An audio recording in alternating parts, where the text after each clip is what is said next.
All right, in this video, we want to talk about forecasting. We talked a little bit about forecasting that you have to do with your cost-benefit analysis. Here we're going to talk about forecasting in a more general term, usually related to forecasting expenses or forecasting financial statements.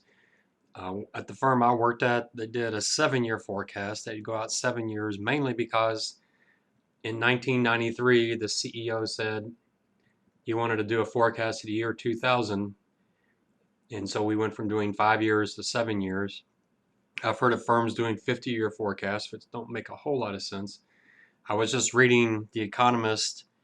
They had a magazine they published at the end of 2019, which was their 2020 outlook, and all their forecasts for 2020, where they knew nothing about the coronavirus. And wow, their forecast for 2020 is way, way, way off. All the things they said that would be important and what would happen, just none of it makes sense. So we're trying to predict the future, which is really, really difficult to do. And then you have major shocks to the system come up, like 2008, or the Tokyo earthquake and tsunami, or the 9/11, or the coronavirus, and things that just throw any kind of forecast out of whack.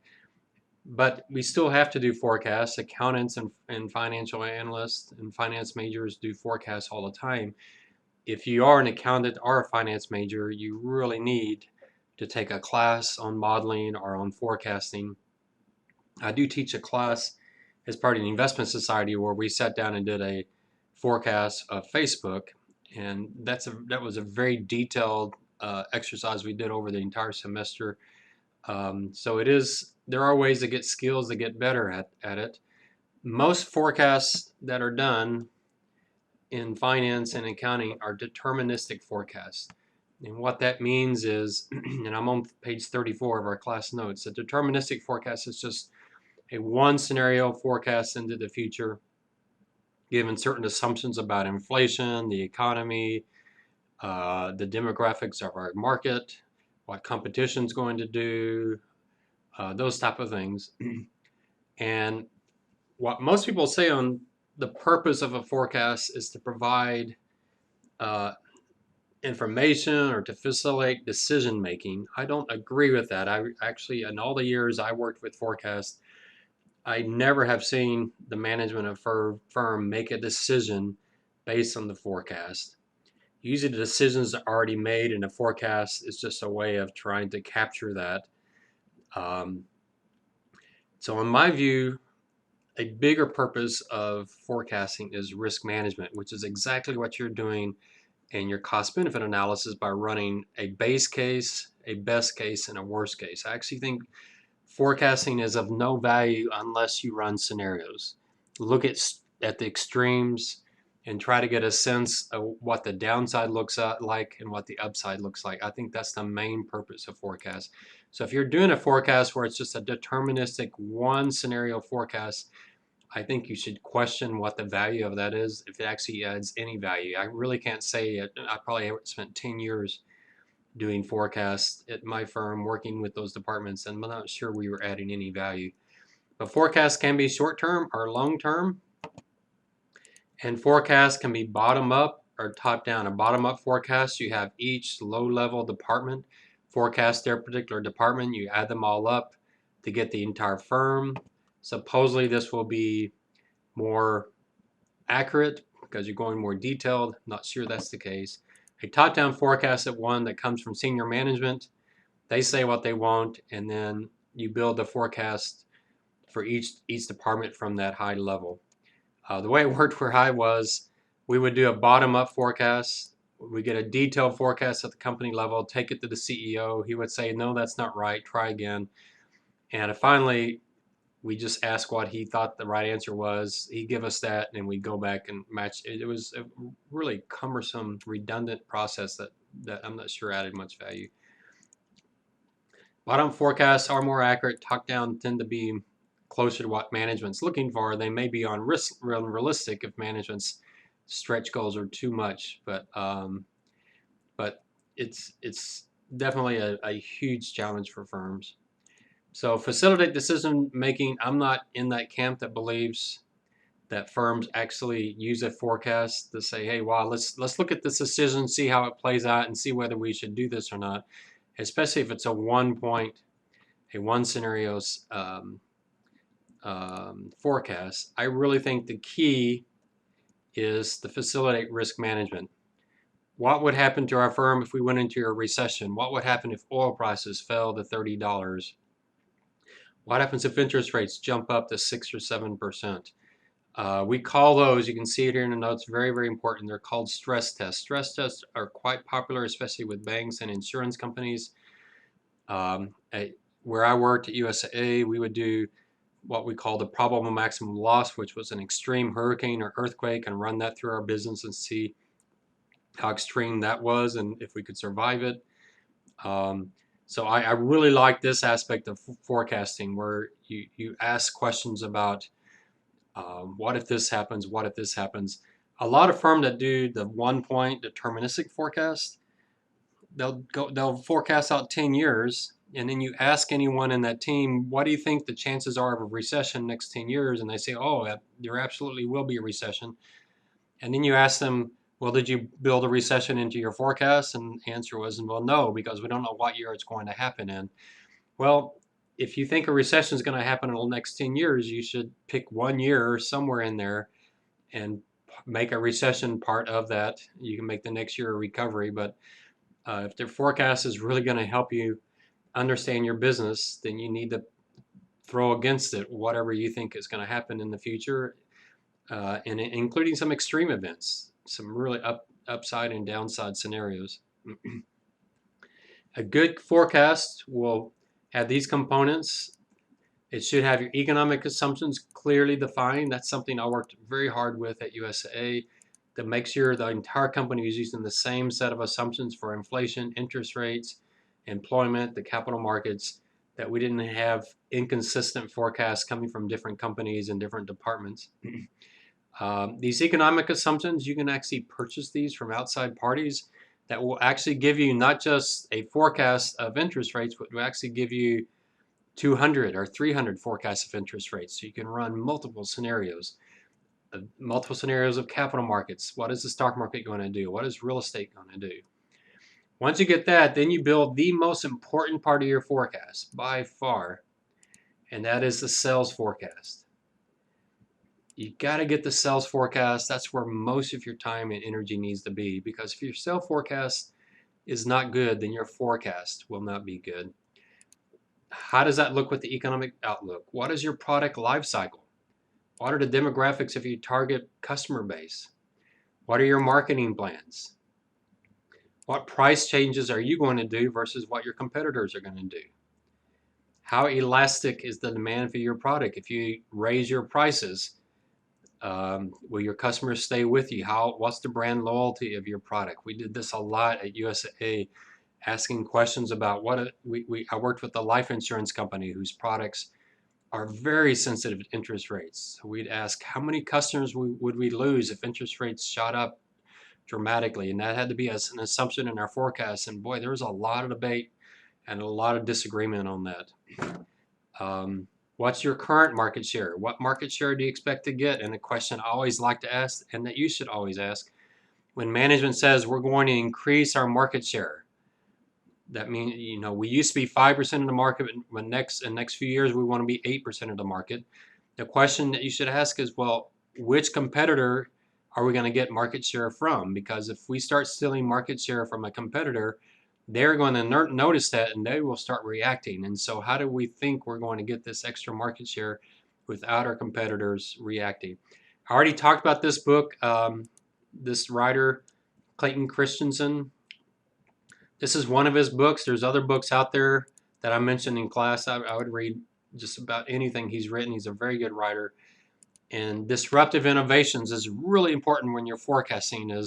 Could the world change so dramatically that it has a tremendous impact on our firm, even the impact that we may not be in business in 15, 20 years. At UTSA, the question was about autonomous vehicles. If autonomous vehicles become a major economic event such that people stop buying cars and instead use rideshare. And with autonomous vehicles, rideshare would be much, much cheaper. What would that do to USAA, who mainly writes auto insurance and does auto loans? It would be huge. So asking those kind of questions, what would this firm do? How would we react to something that has such a big impact on our business? Once you get the sales forecast down, the rest of the budget for all the other financials essentially flows through very, very easily. And I'll show you, I'll give you an example of that. You might also need a capital budget, which is heavy machinery, new buildings. You know, one part of your forecast might be your workforce, how many people you have working for you, and that might impact your capital budget. I know at USAA it impacted how much building we need to do. USAA has been expanding dramatically, and they built as much building as they can on their current property, and now they're expanding into other buildings and even selling off subsidiaries like their investment firm just because they're running out of room. So that's what a budget looks like. I'll give you an example. And with using a Walmart. So if you remember the Walmart example we used for project 1, in that Excel spreadsheet there's a page that's called forecast. And this is something, if you need to do a forecast for another class, this is a very, very simple model that you could use. The first line is revenue, so it starts with the income statement, and then this is where you want to spend most of your time. For Walmart, I did not put much energy into this. I've got a little bit of a problem with the years. You notice it says 2019 and 2019, so there's an error somewhere in the file, but don't worry about that. But if Walmart were to, if we were to be forecasting revenues for Walmart, we would ask the question, how would their revenues grow? So I have two inputs here. One might be the growth in square feet. How many new stores are they going to build? And the growth in the revenue per square feet. So that's one approach. When I did Facebook's forecast, what we looked at was the number of users on their platform and the growth rate in that, and then we looked at the revenue per user. We could get that information from Facebook, and then we looked around the world to see how many customers Facebook had, say, in China or in India or say in the Middle East or in Africa, and what would the growth rate be there? What if India in 5 years had almost the same penetration as Facebook has in the United States? So those kind of numbers. So this is not much here what I'm showing you. I just got 5% for Walmart going all out into the future.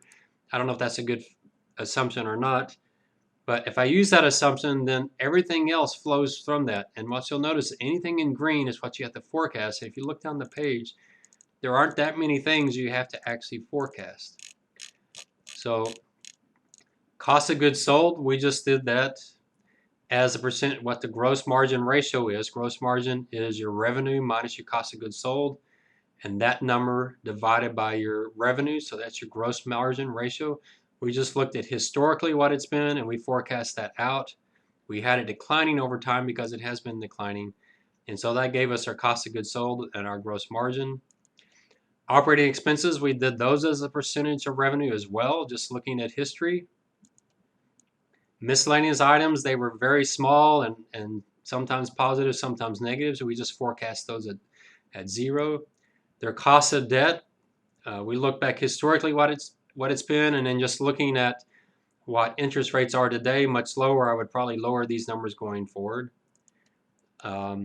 And then we look at the income tax expense. Since the tax law changed to make corporate tax rates 21%, we brought that down to 21%. But you can see with just those few assumptions, we were able to get an earnings per share forecast for Walmart. We were able to get a cash from operations forecast.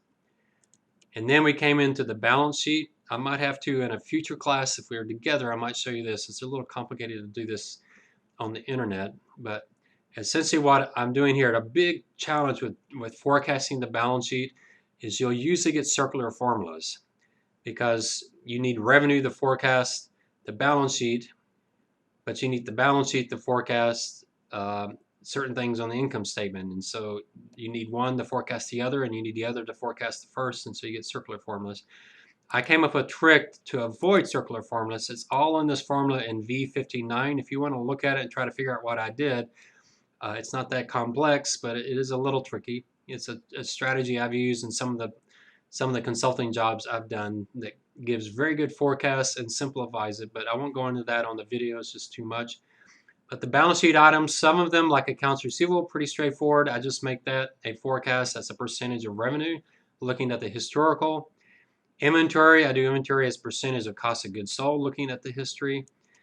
Goodwill, you can see my goodwill forecast isn't very good because Walmart purchased flip chart in 2019, so I would probably increase this to 31 million going forward. So you can just type these numbers in, make it more accurate. Other assets, I do other assets as a percentage of total assets, which you say, how can you do that without a circular formula? That's the key of going back to what I'm doing in cell V59. If we have time in class, I'll come back and show you this when we get back together. But it works really, really well. Property, plant, and equipment I do as a percentage of assets as well. And my depreciation, I just looked at as a percentage of property, plant, and equipment. Accounts payable and other liabilities, short-term liabilities, I do that as a percentage of cost of goods sold and expenses. My debt, I have a target debt to equity, and so I forecast that off of my equity. My net worth it just comes in just taking my previous net worth, adding my net income, and subtracting dividends. So just like you learned in your accounting class. And you have a few other assumptions, dividends that they pay, stock that they buy back. But with those few assumptions, you end up with a fairly decent forecast. This is not a very sophisticated one. It's overly simplified. If you want something more sophisticated or interested in learning that, then come meet me in the finance lab sometime, and I'll show you what we did with Facebook to get a more complex but more accurate way of forecasting. Just to finish up the forecasting, you know, doing the rest of the forecast really is looking at things a percentage of something else, such as accounts receivable as a percentage of revenue, our cost of goods sold as a percentage, our inventories as a percentage of cost of goods sold. The key is you want your assumptions to be integrated so that you don't have one assumption in one place and one in another that can't both be true at the same time. You definitely want to run sensitivity analysis, best case, worst case scenarios, and the best would be stochastic modeling. Stochastic modeling is when you run essentially Monte Carlo simulations. Hopefully you've had a class that shows you how to do that. I'd strongly recommend that you look at software packages like At Risk or Crystal Ball. I think UTSA has access to one of those. Those are tools that you can use that help you do simulation. They're very, very powerful. I have seen there are some online YouTubes that show you how you can, in Excel, using the random number generator in Excel to run scenarios.